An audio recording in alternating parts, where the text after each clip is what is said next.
हाँ, तो आज अपन स्टार्ट कर देंगे एक्सरसाइज 3.2। बहुत बढ़िया क्वेश्चन है यहाँ पर भी, मतलब यहाँ पर भी आपसे बनवाएगा ग्राफ ही, लेकिन थोड़े सोल्यूशन में क्या है कि वर्ड प्रॉब्लम वाले क्वेश्चन है ये, तो वर्ड प्रॉब्लम्स वाले क्वेश्चन हमेशा अच्छे से समझ के करना होता है, वरना गड़बड़ हो जाती है। ठीक है, तो मैं बता दूँ ये क्वेश्चन नंबर फर्स्ट है, इसके दो पार्ट है, मैंने अभी सिर्फ एक पार्ट लिखा है, फर्स्ट पार्ट लिखा है। निम्न संख्याओं में रैखिक समीकरणों के युग्म बनाइए और उनके ग्राफीय विधि से हल प्राप्त कीजिए। ठीक है, यानी from the pair of linear equations in the following problems and find their solution graphically. सिर्फ ग्राफ बनाना है, इसको ज्योमेट्रिकली सॉल्व करने की जरूरत नहीं है। हालांकि ये कहीं ना कहीं ऐसा कह दिया इसने कि लीनियर इक्वेशन बनाओ, तो जब लीनियर इक्वेशन यानी रैखिक समीकरण जब बनाएंगे तो बात एक ही है, ग्राफिक एल्जेब्रिकली भी सॉल्व करना ही पड़ेगा, तभी वो हमारे समीकरण बनेंगे। ठीक है, बीजगणितीय विधि से भी सॉल्व करना पड़ेगा, लेकिन लिखने की जरूरत नहीं है कि उस मेथड से। ठीक है, अब इसका फर्स्ट पार्ट है, कक्षा 10 के ये क्वेश्चन स्टार्ट होता है कि कक्षा 10 के 10 विद्यार्थियों ने एक गणित की कोई क्विज हुई थी, पहली प्रतियोगिता हुई थी, उसमें भाग लिया। 10 students of class 10 took part in A mathematic quiz. ठीक है, अब हुआ क्या इसमें, यदि एक कंडीशन दे दी, एक बात तो इतनी सी गई। सेकंड, यदि लड़कियों की संख्या लड़कों की संख्या से 4 ज़्यादा है तो प्रतियोगिता में भाग लिए लड़कों और लड़कियों की संख्या ज्ञात कीजिए। यानी कि if the numbers of girls in 4 more than the number of boys, find the number of boys and girls who took in the quiz. ठीक है, ये क्वेश्चन है अपना। चलो फिर ध्यान से समझना पहले कि हमें इसमें सबसे पहले दो बनानी पड़ेगी इक्वेशन। ठीक है, तो अपन मान लेते हैं लेट नंबर ऑफ बॉयज, माना लड़कों की संख्या, वो सपोज x। ठीक है, फिर अपन मान लेते हैं नंबर ऑफ गर्ल्स को, लड़कियों की संख्या को मान लेते हैं अपन y। ठीक है, x और y मान लिया अपन ने। अब उसने कहा कि क्लास 10 में 10 स्टूडेंट थे। कितने स्टूडेंट थे, मतलब इसका मतलब यह है कि लड़के और लड़कियों दोनों को, लड़कों और लड़कियों दोनों मिला के 10 है टोटल स्टूडेंट। ठीक है, तो अपन ये लिख देंगे टोटल स्टूडेंट। ठीक है, यानी कि कुल विद्यार्थी, टोटल स्टूडेंट्स कितने हो जाएंगे, x प्लस वाई, यानी लड़कों और लड़कियों को मिला के 10। बात समझ में आ गई, ये बन गई इक्वेशन फर्स्ट, यानी समीकरण 1। यहाँ तक मामला ठीक है। ठीक है, सेकंड बात है, यदि लड़कियों की संख्या लड़कों की संख्या से 4 ज़्यादा हो, ये सेकंड कंडीशन है। तो according to question second condition, वो तो फर्स्ट हो गई। प्रश्न स्टेटमेंट ऐसा कैसा लिखना, दूसरी शर्त, प्रश्नानुसार दूसरी शर्त क्या है वो देखते हैं। वो ये है कि लड़कियों की संख्या, चाहो तो लिख सकते हो या फिर सीधा लिखवा देता हूँ, सीधा लिख देते हैं। अब मेरी बात समझना, लड़कियां मतलब y, भाई लड़कियां मतलब y। उसने कहा लड़कियों की संख्या नंबर ऑफ गर्ल्स वो लड़कों से 4 ज़्यादा है, लेकिन हमेशा क्वेश्चन सोल्व कब होगा, जब दोनों आपस में बराबर होंगे। तो मैंने क्या बात बताई थी आपको पिछले एक्सरसाइज में भी, जो कम है उसमें जोड़ो। यहाँ पर ये लड़कियां हैं, ये लड़के हैं, कम कौन है, लड़के, ज़्यादा कौन है, लड़कियां। मतलब ये ऑलरेडी 4 ज़्यादा हैं, तो लड़के कब बराबर होंगे लड़कियों के, जब 4 इसमें जुड़ेंगे। मतलब उन्होंने ये कहा कि जो लड़कों की संख्या, यदि लड़कियों की संख्या लड़कों की संख्या से 4 ज़्यादा है, मतलब लड़कियां ऑलरेडी 4 ज़्यादा, लड़के 4 कम है, तो जो कम है उसमें जोड़ दो। आपके माइंड में ऐसा आएगा कि 4 इधर जोड़ना है, लेकिन इधर नहीं, जो कम है उसमें ऐड करना है। ये मैं आपको एक ज़बरदस्त ट्रिक बता चुका हूँ, इसको दिमाग में फिट कर लेना। तो इसको अपन क्या लिख सकते हैं, ये लीनियर इक्वेशन बनानी पड़ेगी ना, रैखिक समीकरण बनाना पड़ेगा। तो x को अंदर ले आओ 4, ये बन गया रैखिक समीकरण 2। बस, तो इसने जो बात कही थी कि लीनियर इक्वेशन बनाओ, लीनियर इक्वेशन अपन ने रैखिक समीकरण बना दिया। उसके बाद में इसने कहा कि लड़के और लड़कियों की संख्या भी बताओ। ठीक है, तो उसके लिए अपन एक काम करते हैं, जब नंबर ऑफ गर्ल्स निकालने, वैसे तो दो मेथड है इसके, अपन आगे पढ़ेंगे एक्सरसाइज 3.3 या 4 के अंदर है एलिमिनेशन मेथड, विलोपन विधि, जिसमें x कट जाएगा, y की वैल्यू आ जाएगी। लेकिन अभी इस क्वेश्चन में अपन एलिमिनेशन नहीं लगा सकते, ज़्यादा बेटर होगा एलिमिनेशन ना लगाओ। कैसे कि अपन एक काम करते हैं, अब अपन इसको आगे सोल्यूशन, एक बात तो उसकी आधा सोल्यूशन तो कर दिया, अब उसने कहा गर्ल्स और बॉयज़ के वो संख्या बताओ, नंबर बताओ। तो एक काम करना आप इस इक्वेशन को बाय इक्वेशन सेकंड, समीकरण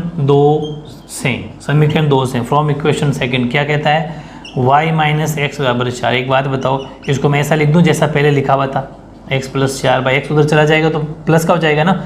ये जो वैल्यू आई, ठीक है, इसको पुट करा देंगे 1 में, ठीक है। तो अपन ये लिख देंगे द वैल्यू ऑफ, लेक्स नहीं लिखना है ना, the value of y put in equation 1, y का मान समीकरण 1 में रखने पर। एलिमिनेशन मेथड मत लगाना, यहाँ पर ज़्यादा बेटर होगा ना लगाओ, ठीक है, क्योंकि ये बात चीज़ लगाने की ज़रूरत नहीं है जब ऐसे सोल्व हो रहा हो।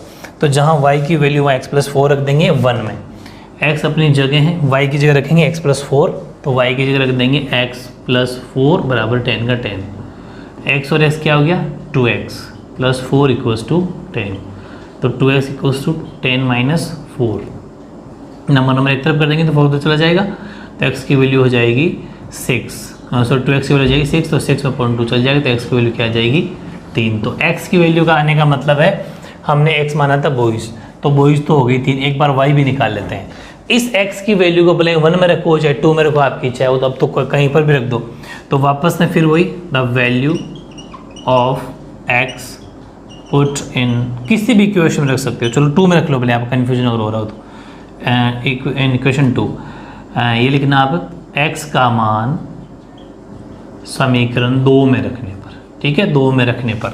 2 क्या कहता है, y माइनस एक्स बराबर 4 रखते हैं, y माइनस एक्स की जगह रख देंगे अपन 3, तो y = 4, 3 चला जाएगा उधर, तो वो हो जाएगा प्लस का, तो y बराबर 7। इसका मतलब ये हुआ देयरफॉर, लास्ट में लिखना है आपको, देयरफॉर नंबर ऑफ गर्ल्स जो है y वो तो है 7, और नंबर ऑफ बॉयज़ वो हैं 3, दोनों को जोड़ते हैं 10 हो रहे हैं, ठीक है। हिंदी वाले भी लिख देना, अतः लड़कियों की संख्या या फिर लड़कों की संख्या, कैसा है पहले लिख देने की बात है, लड़कों की संख्या तो है 3 और लड़कियों की संख्या है 7। समझ में आ गई बात, फिक्स भी हो रही है। उसने कहा था कि लड़कों की जो संख्या है उससे 4 ज़्यादा, बिल्कुल सही है। तो ये एक तरीका है सोल्व करने का। अभी ये पूरा नहीं हुआ है, अभी अपन का इसका फर्स्ट पार्ट कंप्लीट नहीं हुआ, क्योंकि उसने कहा कि इसका ग्राफ भी बनाओ। पहले तो उसने कहा लीनियर इक्वेशन बनाओ, रैखिक समीकरण बनाओ, बना दिए। फिर उसने कहा कि लड़के और लड़कियों की संख्या निकालो, कितने कितने बॉयज़ है कितने गर्ल्स है, बता दिया। अब इसी इक्वेशन का बनाना अपन को ग्राफ, किसका, इक्वेशन 1 और 2 का, ठीक है, ओके।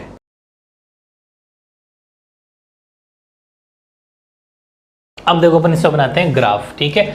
अब आप पूछा हो तो हेडिंग लिख सकते हो, ग्राफिकली मेथड, ठीक है, यानी कि ग्राफीय विधि। इन दोनों इक्वेशन को अपन काम लेंगे, इसलिए मैंने इसको मिटाया नहीं है, रफ नहीं किया। बाय इक्वेशन फर्स्ट, समीकरण 1 से इसको लेते हैं x + y = 10, ठीक है। ऐसा ही करते थे। ग्राफ कैसे बनाते थे, जब भी ग्राफ बनाना हो दोनों इक्वेशन को बारी बारी एक एक बार लेना है, फिर x या y किसी एक को सेपरेट करना है, ठीक है। अब जैसे भले x को कर लो भले y को कर लो, यहाँ तो कोई फर्क नहीं पड़ेगा। जैसा आप x को करना चाहते हो या y को करना चाहते हो वो आप पर डिपेंड करता है। ये कर लिया सपोज, ठीक है, हो गया सेपरेट। सेपरेट का मतलब ऐसे अकेला। अब इसकी टेबल बना लो, ठीक है। टेबल बना लेंगे तो अपन मैक्सिमम 3 कॉलम ले लेंगे। चलो अब यहाँ पर x की वैल्यू क्या रखूँ, कुछ भी रख लो भले, ठीक ठाक रखना, क्यों यहाँ 10 है। सपोज x की वैल्यू आपने रख ली 2 रखी, तो y आ गया 8। कैसे, x बराबर, ये दिखाना भी है सॉल्व करके, x बराबर 2 रखा तो y की वैल्यू आ जाएगी 10 - 2, यानी कि y की वैल्यू आ जाएगी 8, ठीक है। फिर नेक्स्ट टाइम आप x रख लो, चाहे 4 रख लो, तो y की वैल्यू क्या आ जाएगी 10 - 4, यानी कि y की वैल्यू आ जाएगी 6। तो x आपने रखा 4, तो y की वैल्यू आ गई 6। सेकेंड टाइम आप रख सकते हो x की वैल्यू 6 रख लो, एक ही बात है, तो y की वैल्यू आ जाएगी 10 - 6, तो y की वैल्यू आ जाएगी 4, ठीक है। यानी आपने x को 6 रखा तो y 4 आ गया। बस इस तरीके से इसका ग्राफ का काम हो गया। अब अपन लिखेंगे बाय इक्वेशन समीकरण 2 से। अब समीकरण 2 उठा, ये रहा 2, ठीक है, ये समीकरण 2 ले लिया अपन ने। और इसके अंदर क्या करेंगे, वापस सेपरेट कर लेंगे y को, ताकि हर वैल्यू प्लस की हो जाए। ये हो गया सेपरेट। इसकी बना लो टेबल। वही अपन मैक्सिमम 3 कॉलम इसमें ले लेंगे, ठीक है। और अब सॉल्व कर लेते हैं। x की कुछ भी रख लो, 0 रख लो, 0 रखा तो y कितना आ गया 4 + 0, यानी y आ गया 4, ठीक है। फिर x बराबर आप क्या रखोगे नेक्स्ट टाइम, कुछ भी, सपोज 1 या 2 रख लो, ठीक है। 2 रखा तो y की वैल्यू आ जाएगी 4 + 2, यानी कि y की वैल्यू आ जाएगी 6, यानी कि आपने x को रखा था 2 तो y 6 आ गया।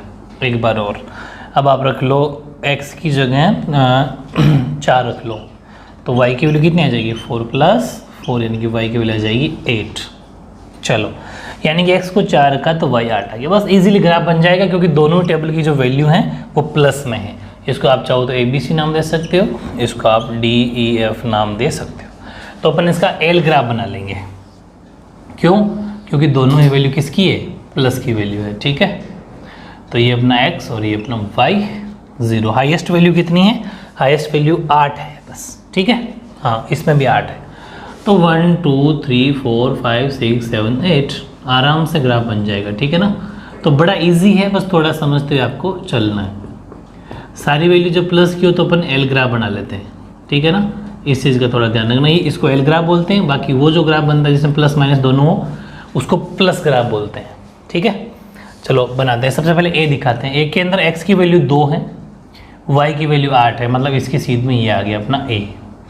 पहले एक्स लिखो फिर वाई लिखो। बी में एक्स की 4 है, ये रहा, वाई की 6 है, तो ये 4 और 6 की सीध में ये रहा, 4 की और 6 की सीध लगाना, ठीक है। ये हो गया अपना बी 4,6।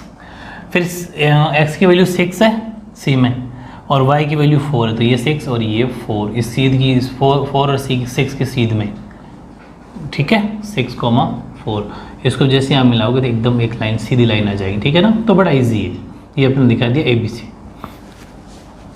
डी की अब दिखाना है। डी में एक्स की वैल्यू 0, वाई की वैल्यू 4, ये रहा, ये अपना आ गया डी 0,4। ई में एक्स की वैल्यू 2, वाई की वैल्यू 6, ये 6 और 2 की सीध में, ठीक है। ये हो गया ई नीचे लिख देता हूँ 2,6। फिर एफ में x की वैल्यू 4 और y की वैल्यू 8, 4 और 8 की सीध में बिल्कुल ये आ जाएगा, ठीक है, लगभग 4 की और इधर से 8 की, ये हो जाएगा अपना DEF 4,8। पहले x फिर y, इसको जैसे आप मिलाओगे तो क्रॉस कर जाएगा ग्राफ, ठीक है। ये ग्राफ कर जाएगा दोनों आपस में क्रॉस, मतलब ये प्रतिच्छेद करेगा, इंटरसेक्ट करेगा, प्रतिच्छेद करेगा, ठीक है। कौन सा ग्राफ बनेगा ये, प्रतिच्छेद, इंटरसेक्ट। तो ये ग्राफ इंटरसेक्ट करेगा, प्रतिच्छेद करेगा। अगर दोनों लाइनें समांतर आ जाती है तो पैरेलल होती है, ये है। तो काफ़ी इजी है। ये था आपका एक्सरसाइज 3.2 का फर्स्ट पार्ट। अभी इसका सेकंड पार्ट और है, ठीक है।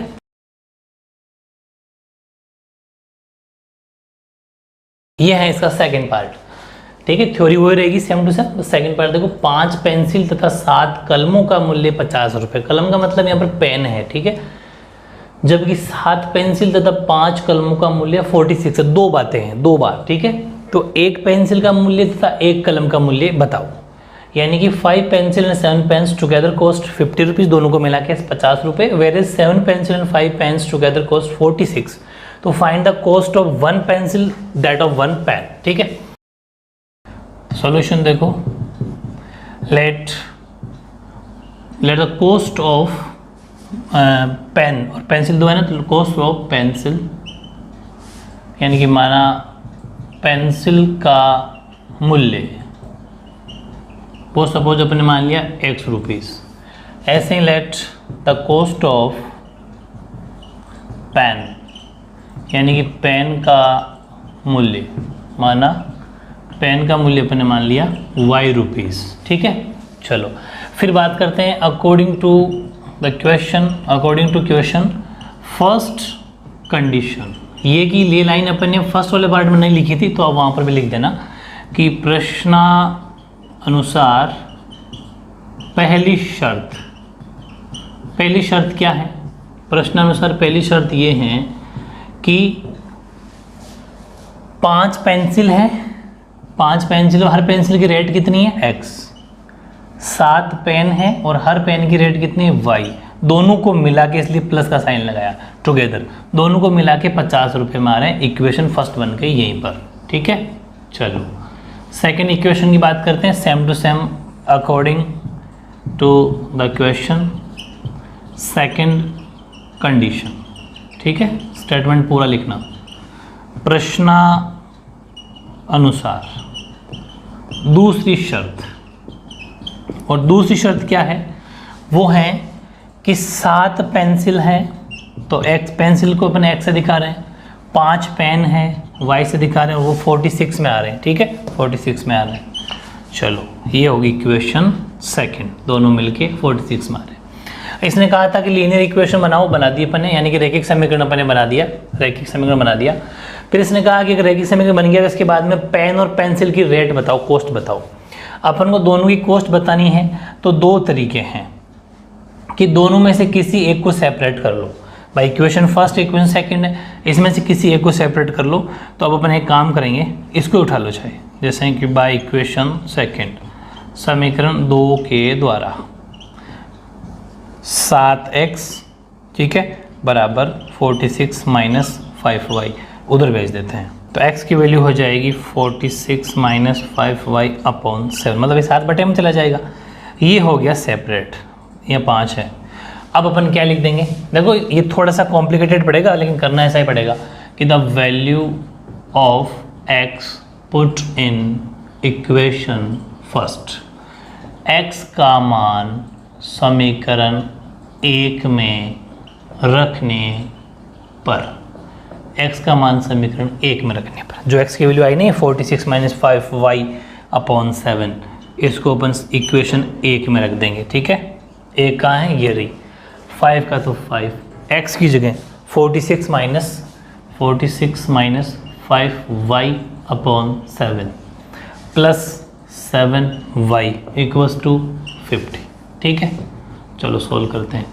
अब देखो 2 तरीके हैं, अंदर मल्टीप्लाई करना पड़ेगा, ऊपर वाले को ऊपर, नीचे वाले को नीचे। तो ऊपर वाले को ऊपर मल्टीप्लाई किया तो 5 6 या 30, 5 6 30, भाई ये ऐसा है, ठीक है। तो ऊपर वाले ऊपर, नीचे वाले नीचे मल्टीप्लाई, 5 6 या 30, ठीक है, 1 कैरी, 5 4 या 20 और 1 21, सॉरी 20 और 1 21, हाँ ठीक है, माइनस 25y। कैसे कि एक बार 5 इससे मल्टीप्लाई हुआ, फिर एक बार 5 इससे मल्टीप्लाई, तो 5 6 30, अच्छा 3 ऐसी लगी थी ना, सॉरी, तो 5 4 या 20 और 3 23 हो गया, और 5 5 या 25 और नीचे 7 का 7, इधर है 7y और इधर है 50। तो एक काम करते हैं, इसके नीचे भी 1 रखे, इसका लेते हैं अपन एलसीएम, दोनों का एलसीएम आया 7, तो 230 माइनस 25y प्लस इसका 7 में 7 को उससे कर दिया तो 49y बराबर 50। समझ में आ गई, मतलब इन दोनों का अपने एलसीएम लिया, 7 आया, 7 का 7 में डिवाइड 1 टाइम, तो ये तो एज इट इज आ गया, प्लस का प्लस, 1 का डिवाइड 7 में 7 बार, 7 को 7y से मल्टीप्लाई, तो 49y, ठीक है। अब y की वैल्यू सॉल्व हो जाएगी, ये 230, ये माइनस के 40, सॉरी प्लस के 49, ये माइनस के 25 है, तो प्लस के 24y बच गई, क्योंकि बड़ी डिजिट बड़ी वैल्यू का साइन होता है, नीचे 7 का 7 बराबर 50, ठीक है। इसको इधर क्रॉस मल्टीप्लाई कर दो 7 के साथ, तो ये हो जाएगा, क्योंकि ऐसा होता है, ऐसा होता है, ठीक है। तो इसको अपन एक स्टेप और लिख देते हैं, चलो, तो 230 प्लस 24y इक्वल्स टू 7 पंजे 35, यानी 7 5 35, ये हो गया, ठीक है। तो 24y इक्वल्स टू 350 अपनी जगह है, ये जाएगा इधर 230 माइनस का हो जाएगा, तो 24y इक्वल्स टू 0, 5 में से 3 गया तो 2 और 1, 3 में से 2 गया तो 1, तो y इक्वल्स टू अपॉन में चला जाएगा 24, और ये आराम से काट दो। 24 की टेबल अगर आपको आती है तो ठीक है, वरना 12 की टेबल से भी काट सकते हो, 12 की टेबल से 2 बार, 12 की टेबल से मतलब 5 बार कटता है प्रॉपर, तो अपने हिसाब से काट सकते हो 5 बार। तो y की वैल्यू आ गई 5। बात समझ में आ गई, कॉम्प्लिकेटेड ज़रूर है, थोड़ा सा मुश्किल जरूर है, लेकिन करना तो इसको ऐसे ही पड़ेगा। आई थिंक ईजी है, वैसे इतना तो कर ही सकते हो। इसके बाद थोड़ा स्पेस के मैं अपन यहाँ लिख रहा हूँ मैं आपको, ये जो y की वैल्यू है, ठीक है ना, वो अपन रख देंगे कोई से भी इक्वेशन में, जैसे मैंने आपको पहले में ही बताया था फर्स्ट पार्ट में भी, कि the value of y put in, कोई से भी इक्वेशन रख दो भले, put in equation first easy पड़ रहा है, सेकंड जो भी, या फिर यहाँ रख दो, x में रख दो भले, ठीक है। इसका मतलब एक काम करते हैं, इसको अपन इक्वेशन 3 दे देते हैं, इक्वेशन 3 दे दिया मैंने इसको। तो the value of y put in equation 3, y का मान समीकरण 3 में, क्योंकि 3 इजी पड़ेगा तो रखते हैं इधर x बराबर 46 माइनस 5 इंटू y की जगह 5, ठीक है, y की जगह भी 5 बटे में क्या आ जाएगा 7, तो x की वैल्यू क्या आ जाएगी 46 माइनस 25 अपॉन 7, ठीक है। तो x की वैल्यू क्या आ जाएगी, 6 में से 5 गया तो 1, 4 में से 2 गया तो 2, नीचे 7 कट गया तो x की वैल्यू आ जाएगी 3 बार 7 3 21, 7 21। तो x और y की वैल्यू आ गई। इसका मतलब ये हुआ कि उसने पूछा पेंसिल की कॉस्ट तो हो जाएगी 3 रुपये, 3 रुपीज़। लिखेंगे 2 लाइन लिखेंगे भी अपन, स्पेस कम है, लिख देना, आप लिख देना, बोल देता हूँ कि therefore the cost of pencil is 3 rupees and the cost of pen is 5 rupees. Hindi में लिख देना, अतः पेंसिल का मूल्य बराबर 3 रुपये और पेन का मूल्य बराबर 5 रुपये। आंसर, चलो आधा आंसर तो हो गया। अब इन दोनों इक्वेशन से अपन को बनाना है इसका ग्राफ, ठीक है, फिर जाके ये कंप्लीट हो जाएगा, ठीक है। और हाँ, रफ करने से पहले एक बात और बता दूं कि ये जो आंसर आए वो क्या गारंटी है कि सही होंगे। एग्जाम में आपके माइंड में क्वेश्चन उठेगा, यार आंसर सही है कि नहीं, इतना बड़ा सोल्यूशन किया है, तो आंसर चेक करने का तरीका बताता हूँ। x की वैल्यू क्या आई 3, आप इस इक्वेशन में रख के देख लेना x और y की वैल्यू दोनों में बैठ जानी चाहिए, 1 और 2 में दोनों में। x की जगह रखो आप 3, तो यहाँ रखोगे 3 तो 5 इंटू 3 हो गया 15, फिर y मतलब 15 हो गया ना, फिर y की जगह रख दो 5, 7 इंटू 5 ये हो गया 35, 35 और 15 50 होते हैं, सही है, डन। समझ गए। ऐसे ही चाहो तो सेकंड में और रख के देख लो भले, 7 इंटू 3 21 प्लस 5 इंटू 5, ध्यान समझना 25, दोनों को जोड़ लो 46, मतलब आपका आंसर बिल्कुल करेक्ट है। हालांकि दिखाना नहीं करके आप चाहो तो रफ में साइड में कहीं अपने आंसर को इस तरीके से चेक कर सकते हो कि x और y की वैल्यू सही है कि नहीं, ठीक है ना। अब अपन ग्राफ बनाते हैं।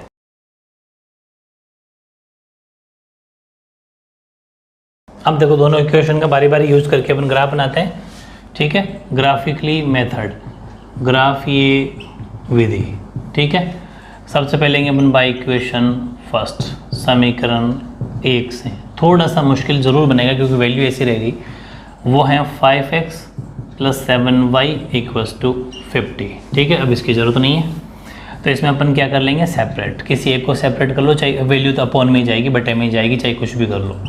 तो 5x equals to 50 minus 7y, उधर बेस के माइनस का हो गया, तो x की वैल्यू हो जाएगी 50 माइनस 7y, अपॉन में चला जाएगा 5, ये सेपरेट होगी। x कर लो चाहे y कर लो, एक ही बात है। अब इसकी बनाते हैं अपन टेबल, ठीक है, ध्यान से समझना। मैक्सिमम 3 कॉलम ले लो, x और y। अब हमें यहाँ पर सोचना है कि y की वैल्यू, देखो मैं ट्रिक बताऊंगा इस मज़ेदार, ध्यान से समझना। y की वैल्यू अपन क्या रखें कि वो प्रॉपर तरीके से 5 से डिवाइड भी हो जाए। तो देखो यहाँ 50 है, 50 में से माइनस 7 में यहाँ पर अगर 1 रख देता हूँ तो वो 7 इंटू 1 हो जाएंगे, 7 और 50 में से 7 जाएंगे तो 43 बचेंगे। 5 का भाग, 5 का डिवाइड 43 में नहीं जाता, मतलब पॉइंट में वैल्यू नहीं लानी है अपन को, प्रॉपर कंप्लीट डिवाइड जाना चाहिए, तो 1 नहीं लेंगे। 2 लिया तो 14 नहीं जा रहा, 3 लिया नहीं, 4 नहीं, 5, तो अपन y की वैल्यू लेंगे 5, y 5 लिया तो x की वैल्यू क्या आ जाएगी 50 माइनस 7 इंटू 5 अपॉन 5, यानी 50 माइनस 35 अपॉन 5, यानी कि 15 अपॉन 5, ठीक है। तो 15 अपॉन 5 कटता है, x की वैल्यू 3 आ जाती है, ये सही है। मतलब अगर अपन ने y 5 लिया तो x की 3 आ गई। अब है ट्रिक क्या है कि जो भी आपने वैल्यू x की y की सोची थी, जो भी वैल्यू आपने y की सोची थी फर्स्ट टाइम तो सोचना पड़ेगा, उसके बाद नहीं सोचना बार बार, वरना इतना टाइम लग जाएगा, फिर 1 लूँ 2 लूँ, ऐसा नहीं। तो जो y की वैल्यू आपने फर्स्ट टाइम सोची थी उसमें वो जोड़ दो जो नीचे हैं, जिसका आप डिवाइड कर रहे हो वो उसमें ऐड कर दो, और नेक्स्ट वही सोच लो। मतलब मेरा कहने का मतलब आपने y की सबसे पहले क्या सोची 5, अब नीचे डिवाइड किससे कर रहे हो 5 से, तो नेक्स्ट वैल्यू 10 होगी, गारंटी है, ठीक है। तो 10 अपन लेंगे नेक्स्ट वैल्यू, तो x equals to 50 minus 7 into 10 upon 5, x की वैल्यू आ जाएगी 50 माइनस 70 अपॉन 5, x की वैल्यू आ जाएगी माइनस 20 अपॉन 5, तो x की वैल्यू आ जाएगी माइनस का 4, यानी कि जब आपने y को 10 रखा तो आंसर आ गया माइनस का 4। एक और ले लो, ठीक है, एक वैल्यू और अपन क्या ले सकते हैं, फिर वही सेम कहाँ तक पहुँच गए आपने, y की वैल्यू क्या सोचे 10, 10 में फिर जिससे डिवाइड करो फिर जोड़ दो, मतलब y की वैल्यू आप 15 ले सकते हो।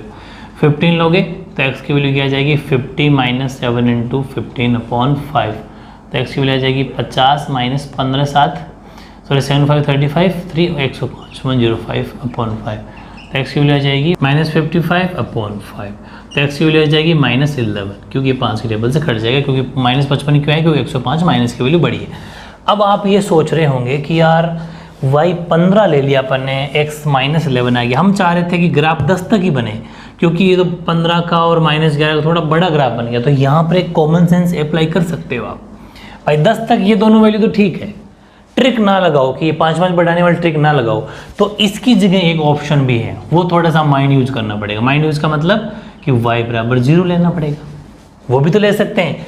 y 0 लिया तो x की वैल्यू क्या आ जाएगी 50 माइनस 7 इंटू 0/5, यानी x की वैल्यू 50 माइनस 0/5, यानी x की वैल्यू 50/5, तो x की वैल्यू 10, तो मामला 10 के अंदर रह गया।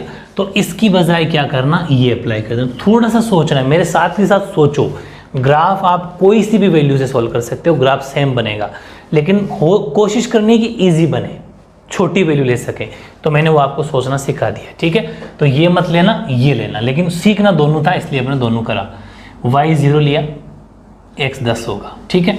हालांकि गलत नहीं है इससे भी, लेकिन वो 15 कॉलम का ग्राफ बड़ा बन जाएगा, इतना स्पेस नहीं होता ग्राफ में, ठीक है ना। फिर आप क्या करते, फिर 2 की काउंटिंग लिखोगे 2 4 6 8, और तो वो सही बैठता नहीं है, फिर कोशिश करना है सिंगल बन जाए।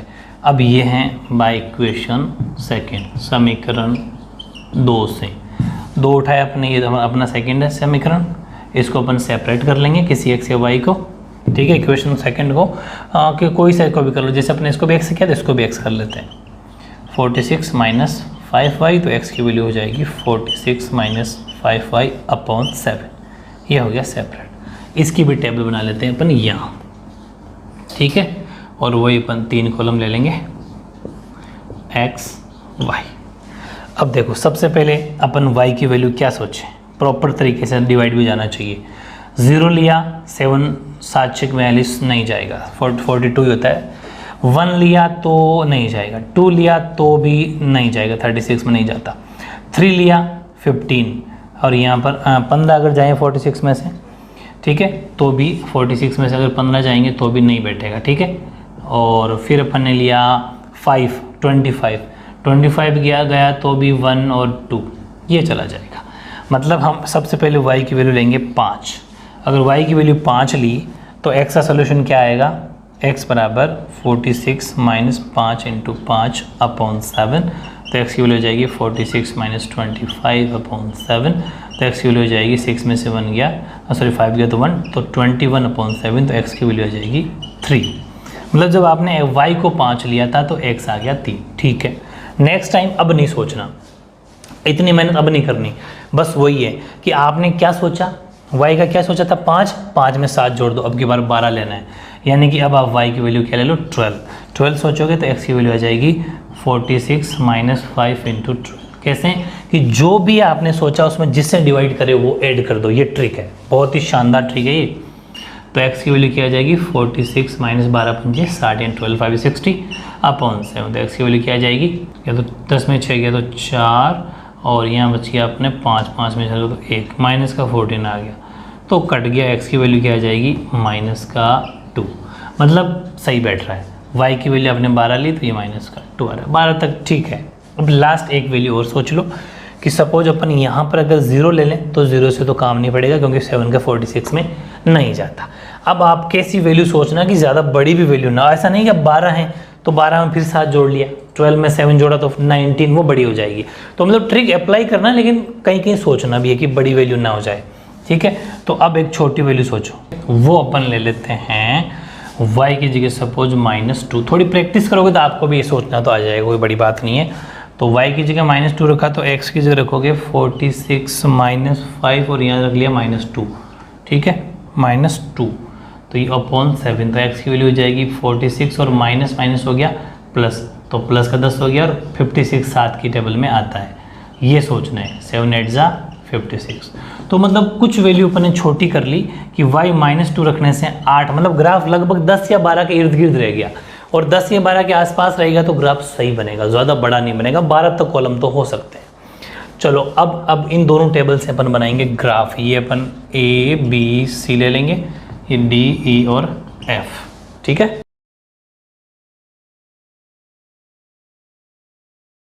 चलो फिर अब अपन बनाते हैं इसका ग्राफ, और ग्राफ बनेगा प्लस वाला, क्योंकि प्लस और माइनस दोनों वैल्यू है, ठीक है ना। चलो अपन प्लस वाला ग्राफ बनाते हैं, ये प्लस वाला ग्राफ बना दिया, ठीक है। x डैश, ये अपना y और y डैश, हाईएस्ट वैल्यू 12 है, ठीक है। एक काम करता हूँ, इसको भी इधर बना लेते हैं अपन, ताकि उधर अपना ग्राफ एकदम साफ सुथरा बन जाए, ठीक है। 3 5 -2 12 8 और -2, ठीक है। चलो 3 5 -2 12 8 -2, और ये अपना D E और F। चलो अब अपन देखते हैं, आराम से इसको बनाते हैं। y डैश, हाईएस्ट वैल्यू 12 लेनी है ना, तो 1 2 3 4 5 6 7 8 9 10 11 12, माइनस का चलता है ये तो, और ये माइनस का चलेगा पूरा, और ये 6 5 4 3 2 1, ये बीच में 0 है, ये 1 है, इधर -1 -2 -3 -4 -5 -6 -7 -8 -9 -10 -11 और -12 आराम से बना देना, ठीक है। ये लो, ये पूरे अपन है, आप आराम से ग्राफ में परफेक्ट बनेगा। आपको देखिए जो चौकड़ी है ना, एक एक कॉलम लेना है, ठीक है। इधर भी 1 2, अच्छा एक चीज़ और ध्यान रखना, मैंने आपको ग्राफ अभी जो पिछला बनाया था उसमें भी स्केल नहीं लिखवाया यार, स्केल भी लिखना आप। स्केल का मतलब पैमाना, ठीक है। स्केल क्या होता है कि जैसे अपन यहाँ पर हर एक चौकड़ी ले रहे हैं, एक ब्रैकेट ले रहे हैं, एक कॉलम ले रहे हैं, तो वो लिखना कि 1 यूनिट इक्वल्स टू 1 सेंटीमीटर, यानी कि 1 इकाई बराबर 1 सेंटीमीटर। 1 इकाई का मतलब एक चौकड़ी को 1 यूनिट या 1 इकाई बोला जाता है, और उसको अपन एक कॉलम लेंगे, नंबरिंग अगर 1 2 3 4 5 6 करें तो उसको बोल देंगे 1 सेंटीमीटर। या अगर अपन नंबरिंग करते 2 4 6 तो अपन ये तो फिक्स रखते 1 यूनिट बराबर 2 सेंटीमीटर। अगर 3 की टेबल चलाते हैं 3 6 9 तो 1 यूनिट बराबर 3 सेंटीमीटर। समझ में आ गई। ये अपन रख रहे हैं, ऐसे लिखना x अक्ष के ऊपर, यानी x अक्ष के ऊपर, और सेम टू सेम y अक्ष के ऊपर भी। दोनों पैमाना ऐसा कैसा लेके आना पड़ेगा आपको स्केल। y अक्ष पे भी 1 यूनिट इक्वल्स टू 1 सेंटीमीटर, 1 इकाई बराबर 1 सेंटीमीटर। ध्यान रखना ये अपन ने फर्स्ट वाले पार्ट में भी नहीं लिखा था, ये मिस्टेक रहेगी, ठीक करना। ये पैमाना है दोनों में, ये x अक्ष के ऊपर लिया अपन ने, और ये अपन ने इस y पे लिया, ठीक है। दोनों बराबर एक एक सेंटीमीटर लेके चल रहे हैं। ये का ये स्केल आपको इसके पहले वाले में रखना है, क्योंकि उसमें भी नंबरिंग सेम करी थी, ठीक है ना। ये थोड़ा एडजस्ट कर लेना। जब भी ग्राफ बनाओ स्केल जरूर लिख के आना, इसका आधा 1 नंबर कट जाएगा, वरना 3.1 में भी अपने ग्राफ बनाया था ना, तो वहाँ पर भी स्केल लिख देना। समझ तो गए होंगे आप कि एक कॉलम ले रहे हो तो 1 यूनिट, और अगर 2 कॉलम लेते हो एक साथ तो 2 यूनिट। समझ गए। अगर 2 कॉलम लेते हो तो 2 यूनिट, एक कॉलम लेते हो तो 1 यूनिट। इधर नंबरिंग क्या करते हो, 1 2 3 4 5 6 करते हो तो 1 सेंटीमीटर, 2 4 6 8 10 करते हो 2 सेंटीमीटर, 3 6 9 करते हो तो 3 सेंटीमीटर, 4 8 12 16 करते हो तो 4 सेंटीमीटर। अब मेरी बात डन, समझ में आ गई। तो ग्राफ कैसा भी आओ, ये स्केल या पैमाना आपको लिख के आना, इस जगह साइड में लिखना है, अगर आपके पास ग्राफ में टाइम वो जगह मिल जाए तो, ठीक है। बस ये मैंने बता दिया आपको।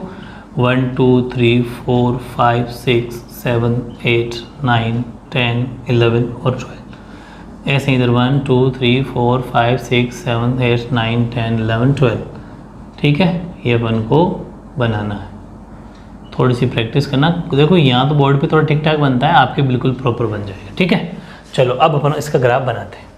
पहले अपन दिखाते हैं a, x की 3 y की 5, x का 3 ये रहा, y का 5 ये रहा 5, ये हो गया 3,5। x का -4 ये है, और y का 10 ये, इसकी और -4 की सीध रखना, ठीक है। ये अपना हो गया b -4,10। फिर c 10,0, x का 10 का मतलब प्लस का 10, इस x का 10 ये रहा, और 0 तो खैर इसी सीध में, ये हो गया अपना c 10,0। तो बिल्कुल एक सीध की लाइन आएगी ये ऐसी, परफेक्ट, ये बन गया। सेकंड की बात करते हैं डी में x की वैल्यू है 3, x की वैल्यू है 3 और y की वैल्यू है 5, y की वैल्यू 5 का मतलब है ये 5, वो कहाँ था 5 पे ही है, ठीक है, दोनों एक ही जगह जाएगा, दोनों की इधर से 3 की सीध में इधर 5 की सीध में, तो ये एग्जैक्ट बिल्कुल ये दोनों सेम ग्राफ बनेंगे क्योंकि वैल्यू सेम है, तो यहीं पर आपका डी होगा 3,5, ठीक है। फिर ई है -2, x का -2 है, ये रहा x का -2 और y का 12 बिल्कुल इसकी सीध में ऊपर यहाँ, ठीक है। और यहाँ अगर आपको नहीं दिख रहा तो मैं साइड में लिख देता हूँ, ये अपना है e -2,12, आपको इस पॉइंट के पास में लिखना है, ठीक है ना। ओके, ये अब एक काम करता हूँ, इस b को नीचे लिख देना, e को वहाँ लिख देना, ठीक है। फिर f 8 तो x का है, x का 8 ये रहा 8 और इसका -2 है y का -2 का मतलब ये y का नीचे इसकी सीधे -2 ये हो गया अपना f 8 -2। तो जब आप बनाने जाओगे ग्राफ तो ऐसा आएगा, वो इससे टकराएगा और बिल्कुल ऐसा निकल जाएगा। तो ये ग्राफ भी इंटरसेक्ट करेगा, मतलब ये भी ग्राफ कैसा बनेगा, इंटरसेक्टिंग ग्राफ बनेगा, इंटरसेक्ट करेगा यानी प्रतिच्छेद करने वाला ग्राफ बनेगा। लेकिन मैंने बहुत इंपॉर्टेंट चीज़ लिखा है आपको, ये स्केल, आई थिंक मैंने बहुत अच्छा एक्सप्लेन कर दिया इसको। आप ये सभी ग्राफ के अंदर जरूर लिखना। 3.1 भी पढ़ने करी थी, वहाँ पर अगर नहीं लिखा हो तो आप जरूर लिखिए ना, ठीक है। तो काफ़ी इंपॉर्टेंट क्वेश्चन था ये भी, 3.2 का पहला क्वेश्चन कंप्लीट, ठीक है। ओके।